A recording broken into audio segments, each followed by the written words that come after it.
Hi guys, હું મારવણીયા તૃષા જુનાગઢ ગુજરાતથી તમારા બધાનું આપણી સૌની યુટ્યુબ ચેનલ તૃષા કા તડકામાં સ્વાગત કરું છું.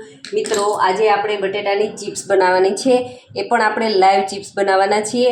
અને આ આપણે એક અલગ બટેટું લીધું છે. તમે જુઓ, અમે 500 ગ્રામ જેટલા બટેટા લીધા છે. આપણે જે રેગ્યુલર વાપરીએ છીએ આ સાદા બટેટા, એનાથી થોડા એવા કલરમાં ચેન્જ, ઉપરથી થોડી એમની બ્રાઉન જેવો કલરના આવે છે આ બટેટા. તો આ બટેટાની ચિપ્સ છે એકદમ આપણે બજારના જે પેકેટની ચિપ્સ ખાઈએ છીએ બિલકુલ એના જેવી જ આપણી ચિપ્સ તૈયાર થશે. અને આપણે એક ખાસ ટ્રીકથી બનાવશું જેથી કરીને એ ચિપ્સ છે એકદમ સરસ બજાર જેવી જ બનશે. આપણે બજારની ચિપ્સ ખાઈએ તો આપણને ખબર જ છે કે પેકેટની અંદર એક બટેટાની પણ કદાચ ચિપ્સ નહીં નીકળતી હોય, પણ આપણે જો આ રીતે ઘરે થોડીક મહેનત કરી અને તૈયાર કરશું તો આપણે ઓછા ખર્ચે અને સારી આપણે ચિપ્સ છે એ તૈયાર કરીશું. તો આ રીતે આપણે પહેલાં બધા જ બટેટાની છાલ ઉતારી અને એક પાણી ભરેલા વાસણની અંદર આપણે બધા બટેટાને રાખી દઈશું. તો હું બધાની છાલ ઉતારી લઉં છું અને ત્યારબાદ તમને બતાવું. હવે જો બધા બટેટાની છાલ છે એ સારી રીતે આપણે ઉતારી લીધી છે. તો હવે આપણે આ બટેટાને પાણીની અંદર જ રાખશું જેથી કરીને કાળા ન પડે. અને હવે આપણે એ ઘરમાં રહેલું કોઈ પણ પિલર હોય તો એમની મદદથી આપણે આ રીતે આડું બટેટું રાખશું જેથી કરીને લાંબી એમની કાતરી છે એ સરસ પડે. તો આપણે અત્યારે એને ડીશની અંદર રાખ્યું છે અને આપણે આ રીતે પાડી લેવાની છે. જુઓ, આ બટેટા છે આપણે સાદા ઘરના જે બટેટા હોય છે, જે રેગ્યુલર આપણે ઉપયોગમાં લઈએ છીએ એમનો ઉપયોગ પણ આપણે કરી શકીએ. પણ આ છે એ આની અંદર સ્ટાર્ચનું પ્રમાણ ઓછું હોય છે. તો જુઓ, આટલી મીડિયમ પાતળી આપણે રાખવાની છે ચિપ્સ. તો આને સીધી જ પાણીની અંદર આપણે નાખી દઈશું. સ્ટાર્ચનું પ્રમાણ ઓછું હોવાથી આની વેફર છે એકદમ સરસ ક્રિસ્પી અને કલર પણ એકદમ બજાર જેવો જ થશે. તો આ રીતે આપણે બધા જ બટેટાને આપણે એની કાતરી છે એ તૈયાર કરી લઈએ.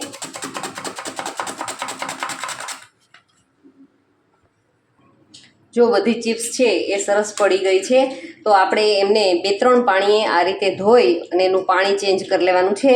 પાણી ક્યાં સુધી ચેન્જ કરવાનું? તો કે જ્યાં સુધી આપણું પાણી છે એકદમ નોર્મલ જે પાણી હોય, આટલું જે વ્હાઇટનેસવાળું પાણી છે તમે જોઈ શકો છો, ડોળું પાણી દેખાય છે, એ ન રહીએ ત્યાં સુધી આપણે આ પાણીની અંદર વેફર નાખતું જવાનું અને એને સારી રીતે ધોઈ લેવાની છે.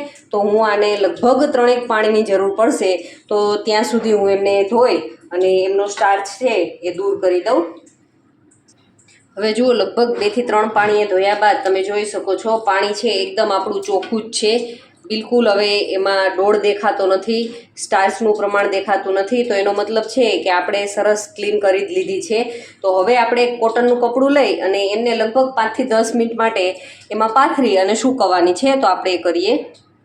જુઓ, આ રીતે આપણે કોટનનું કપડું લઈ અને બધી જ વેફર છે આની અંદર આપણે સૂકવી દેવાની છે. અને એનું પાણી છે લગભગ 10 મિનિટમાં પંખો ચાલુ કરશો એટલે સુકાઈ જશે. ત્યાં સુધી આપણે એમને સૂકવી લઈએ. જુઓ, આપણે લગભગ 10 મિનિટ પંખા નીચે સૂકવીને રાખી તો તમે જોઈ શકો છો એમના ઉપરનું પાણી છે બિલકુલ જ સુકાઈ ગયું છે. એનો મતલબ છે કે હવે એ તળવા માટે તૈયાર થઈ ગઈ છે. તો આપણે એમની તૈયારી કરી લઈએ.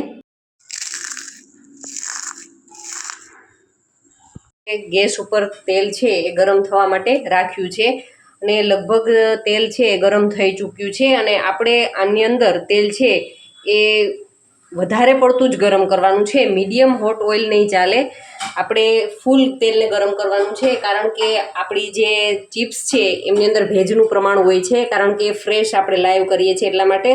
તો અંદર જાતાની સાથે જ ઉપર આવી જાય એટલું આપણું તેલ છે ગરમ હોવું જોઈએ. અને થોડી વાર માટે લગભગ એ 30 થી 40% આ રીતે ફ્રાય થઈ જાય ત્યાં સુધી તો આપણે તેલ છે એ ગરમ જ રાખવાનું છે. એટલા માટે ગેસની ફ્લેમ છે એને હાઈ જ રાખવાની છે. પછી આપણે મીડિયમ રાખીશું, પણ ત્યાં સુધી 30 થી 40% ફ્રાય ના થાય ત્યાં સુધી આપણે એકદમ ગેસની ફ્લેમને હાઈ જ રાખીશું. તો હવે એને ફ્રાય થવા દઈએ. જુઓ, આપણી વેફર છે એને આપણે ઇક્વલી ફ્રાય કરવા માટે થઈ અને લગભગ 1 ટીસ્પૂન જેટલું એક વાટકીની અંદર નિમક લેશું અને એમની અંદર આપણે થોડું લગભગ 2 ચમચી જેટલું પાણી એડ કરી અને નિમકને સારી રીતે ઓગાળી લેવાનું છે. તો આપણે એ નિમકને ઓગાળી લઈએ અને પછી હું તમને બતાવું કે એનો શું ઉપયોગ કરવાનો છે. હવે લગભગ 2 થી 3 મિનિટ જેટલો સમય થઈ ગયો છે અને 50 થી 60% જેટલી એ આપણી વેફર્સ છે, ચિપ્સ છે એ ફ્રાય થઈ ચૂકી છે. તો આપણે જે નિમકવાળું પાણી કર્યું હતું એમાંથી 2-3 ડ્રોપ્સ આપણે લેવાના છે અને તેલની અંદર આપણે નાખવાના છે. આ રીતે ફરતી બાજુ નાખશું એટલે એમના છાંટા ઉડશે. હજુ લગભગ અડધી મિનિટ જેટલું થયું છે તો એમનો અવાજ પણ બંધ થઈ ગયો છે અને 80% જેટલી ફ્રાય પણ થઈ ગઈ છે. તમે જુઓ, હવે લગભગ આને અડધી મિનિટ માટે આ રીતે અલટાવી પલટાવી ત્યાં આપણી વેફર્સ છે, ચિપ્સ છે એકદમ સરસ બજાર જેવી તૈયાર થઈ જશે. તો આપણે એમને ફ્રાય કરી લઈએ. હવે જો અડધી મિનિટના સમયની અંદર આપણી ચિપ્સ છે એકદમ સરસ થઈ ગઈ છે. તો આપણે એમને કાઢી લઈએ. તમે જુઓ, એમનો અવાજ પણ ખૂબ જ સરસ આવે છે.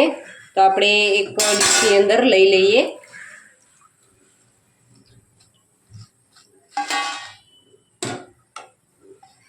હવે આપણે બીજો ઘાણો કરવાનો છે તો એમને પણ આપણે તેલની અંદર એડ કરી દઈએ. એકદમ આરામથી તમે એકી સાથે ઉપાડીને આ રીતે નાખશો તો પણ સરસ એ છૂટી થઈ જશે. તો હવે આપણે એમને ફ્રાય થવા દઈએ અને આપણે આમનો મસાલો તૈયાર કરી લઈએ. તો એમના મસાલા માટે મેં શું લીધું છે, જો મસાલા માટે મેં 1 ટીસ્પૂન જેટલું લાલ મરચું પાવડર, કાલા નમક કે જે સંચળ પાવડર એ 1 ટીસ્પૂન જેટલું લીધું છે અને અડધી ટીસ્પૂન જેટલું લીધું છે મરી પાવડર. તો આપણે આ ત્રણેયને સારી રીતે મિક્સ કરી દેવાનો છે. જો તમારે ફુદીના ફ્લેવરની કરવી હોય તો તમે ફુદીનાનો પણ ઉપયોગ કરી શકો છો. ડ્રાય ફુદીનાનો પાવડર લઈ અને એમનો પણ તમે આ રીતે સંચળ પાવડરને મિક્સ કરી અને એમનો પણ એક અલગ મસાલો કરી શકો છો. તો આ રીતે આપણો મસાલો તૈયાર થઈ ગયો છે. તો હવે જે આપણે ચિપ્સ રેડી કરી હતી એ ચિપ્સની ઉપર આપણે સારી રીતે સ્પ્રિંકલ કરી દઈએ. આપણો મસાલો છે એ ઇક્વલી સ્પ્રિંકલ કરી લઈએ. ખરેખર ખૂબ જ સરસ આપણી ચિપ્સ છે એ તૈયાર થઈ છે. તમે જુઓ, એકદમ સરસ ક્રિસ્પી કરારી આરામથી એનો ભૂકો થઈ જાય છે. તમે જોઈ શકો છો. તો ખૂબ જ સરસ આપણી ચિપ્સ છે એ તૈયાર થઈ છે. તો આપણે બીજી બધી ચિપ્સ રેડી કરી અને પછી આપણે જોઈએ. જુઓ, આપણી બધી વેફર્સ છે એ સરસ મજાની તળાઈ અને આમાં મસાલો કોટિંગ કર્યો છે. આપણે સરસ મજાની તીખી સ્પાઇસી કરી છે. આ મોડી રાખી છે. એમાં માત્ર આપણે નિમક જ એડ કરીશું. તો આપણે એમની ઉપર નિમક છે એ સ્પ્રિંકલ કરી દઈએ અને તમે જુઓ, ખૂબ જ સરસ મજાની આપણી ચિપ્સ છે એ તૈયાર થઈ છે. સંભળાય છે ને તમને અવાજ એમનો? આમાં પણ તમે જુઓ, એકદમ ઝડપથી બાફવા સૂકવવાની ઝંઝટ વગરની આપણી બટેટાની ચિપ્સ છે એકદમ સરસ તૈયાર થઈ ચૂકી છે. જો મિત્રો તમને મારા વિડીયો ગમતા હોય તો લાઇક, શેર અને ચેનલને હજુ સુધી સબસ્ક્રાઈબ ન કરી હોય તો પ્લીઝ ચેનલને જરૂરથી સબસ્ક્રાઈબ કરજો. Thank you for watching my videos.